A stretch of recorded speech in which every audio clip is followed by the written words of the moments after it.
नमस्कार, मैं हूं संजय शर्मा। आप देख रहे हैं 4 PM news network. Sudhir Chaudhary ने आज तक चैनल क्या ज्वाइन किया, सोशल मीडिया पे, टीवी पे, और जो पत्रकार हैं उनके बीच में एक नई बहस छिड़ गई है।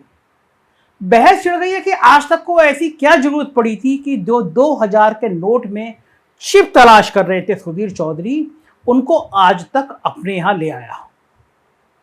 और अब मीडिया ने भी साबित कर दिया, राजनीति में तो होता ही था कि भाई परमानेंट कोई दोस्त नहीं है और परमानेंट कोई दुश्मन नहीं है, लेकिन मीडिया में भी और वो भी चैनलों में भी अब ये नई परंपरा शुरू हो गई। और मैं ये बात क्यों कह रहा हूं, ये मैं भी आपको मैं सिद्ध करता हूं कि क्यों कह रहा हूं। आज सुबह से अजीत अंजुम जी जाने माने पत्रकार हैं, देश में बहुत ख्याति है उनकी, और उन्होंने ट्वीट किया सुधीर चौधरी को लेकर। और जब अजीत अंजुम ने ट्वीट किया तो उसके बाद आरोप प्रत्यारोप की लाइन लग गई। दरअसल एक मामला हुआ था, एक स्टिंग ऑपरेशन हुआ था। नवीन जिंदल थे, उनसे 100 करोड़ रुपए रिश्वत मांगी गई थी। तब सुधीर चौधरी जी में हुआ करते थे, और नवीन जिंदल भी स्मार्ट आदमी थे। उन्होंने स्टिंग, उनका एक स्टिंग जी वालों ने कर लिया था, और नवीन जिंदल से कहा था कि हम आपको ये स्टिंग नहीं दिखाएंगे, 100 करोड़ रुपए दे दो। नवीन जिंदल भी उस स्टिंग में फंसे हुए थे, तो एक प्लानिंग की गई और नवीन जिंदल ने कहा कि हम 100 करोड़ देने को तैयार हैं। अब मैं एक और बात बीच में मैं कह दूं, भूल जाऊंगा इसलिए मैं आपको बीच में कह रहा हूं।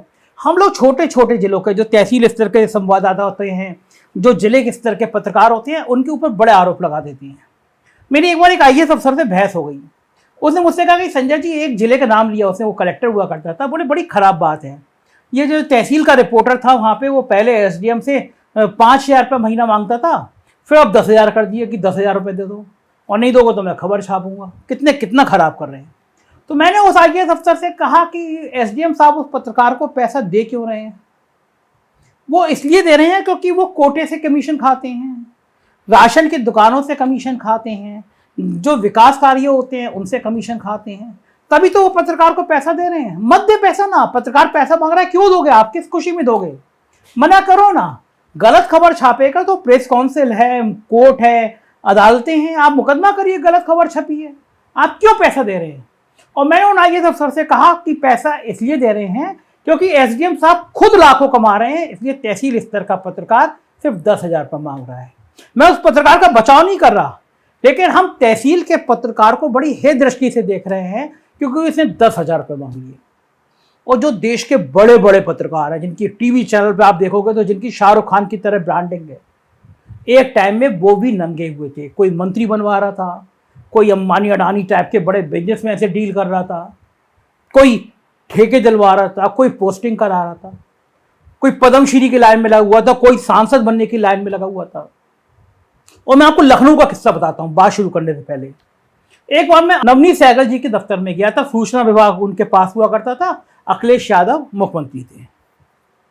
एक बहुत नामीचीन पत्रकार, मतलब जिसको देख के मैं बड़ा एक टाइम में बड़ा वो हो जाता था कि यार क्या जबरदस्त बात करता है ये आदमी।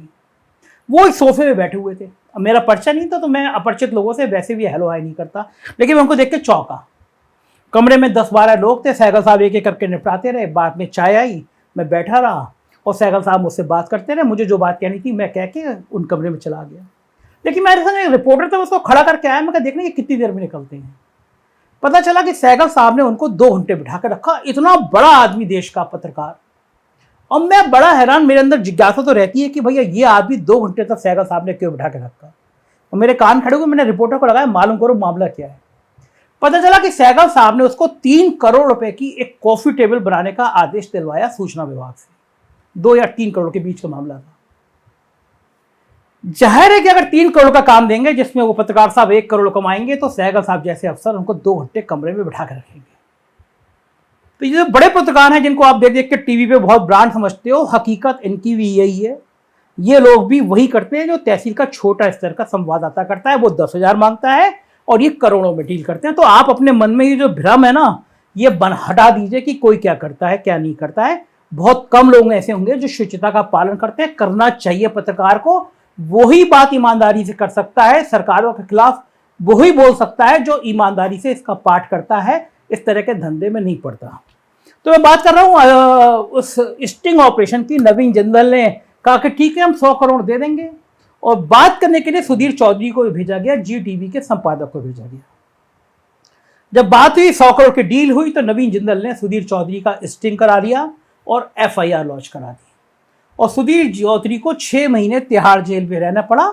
तब से आज तक लोग उनको ट्रोल करते हैं तो तिहाड़ी रिटर्न कहते हैं उनको कि तिहाड़ से रिटर्न होके आएगा। तो जब ये स्टिंग ऑपरेशन हुआ तो जो पत्रकारों की और इलेक्ट्रॉनिक टीवी के संपादक जो होते हैं उनकी संस्था है, बहुत सबसे ताकतवर संस्था मैं कह सकता हूँ, BA कहते हैं उसको, तो उसकी मीटिंग हुई।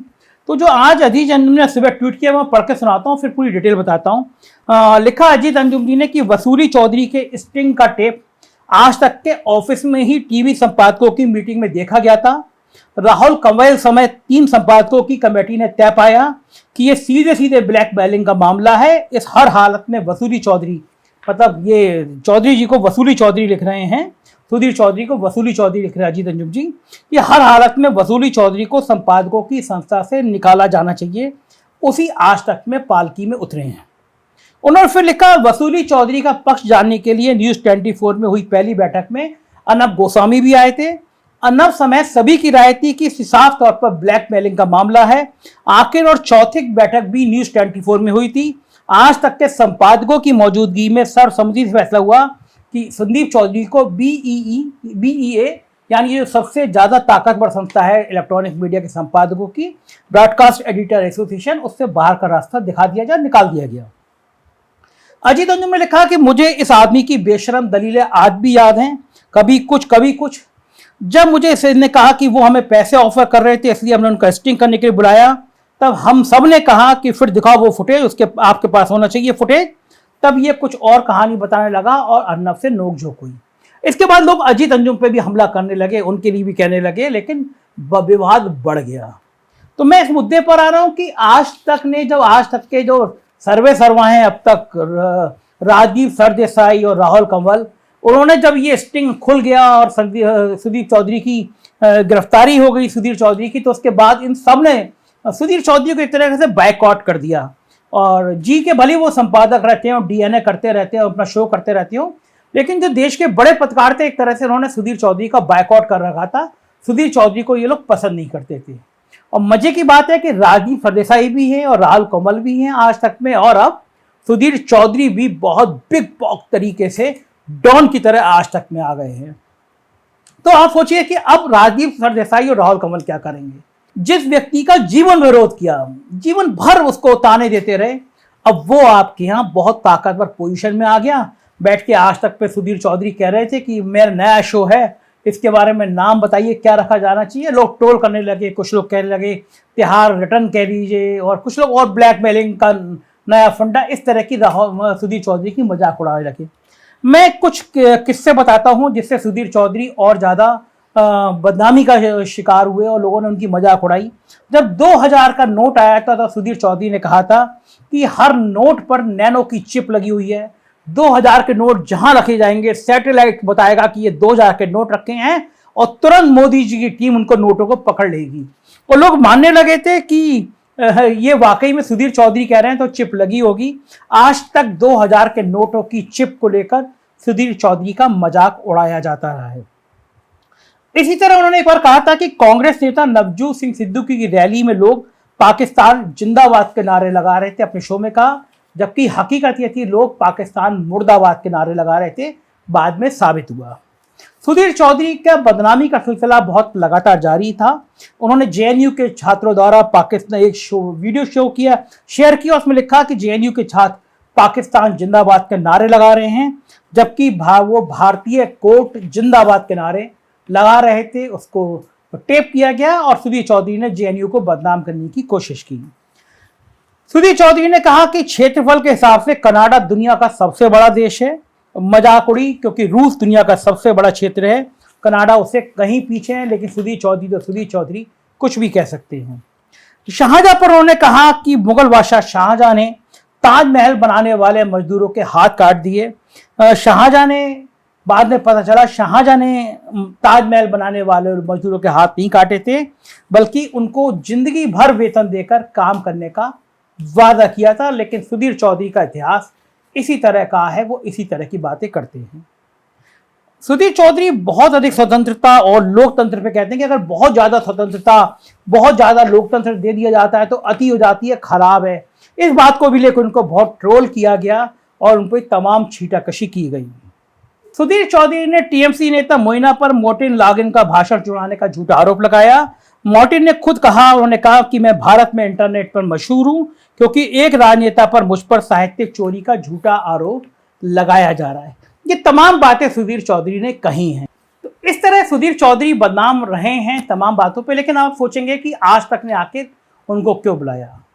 दरअसल आज तक नंबर 1 रहा, सालों तक नंबर 1 रहा, लेकिन पिछले दिनों में उसको बहुत बड़ी चुनौती मिली है।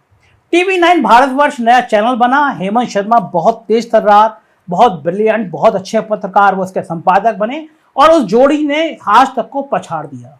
लगातार रैंकिंग में आज तक पिछड़ रहा था। TV9 भारतवर्ष नंबर 1 आ रहा था। जो विदेशों में घटना हो रही थी, चाहे रूस, यूक्रेन हो, श्रीलंका हो, उसका बहुत तेज तर्रार रिपोर्टर अभिषेक उपाध्याय मौके पे जा रहा था और उसने आज तक को बहुत पीछे छोड़ दिया।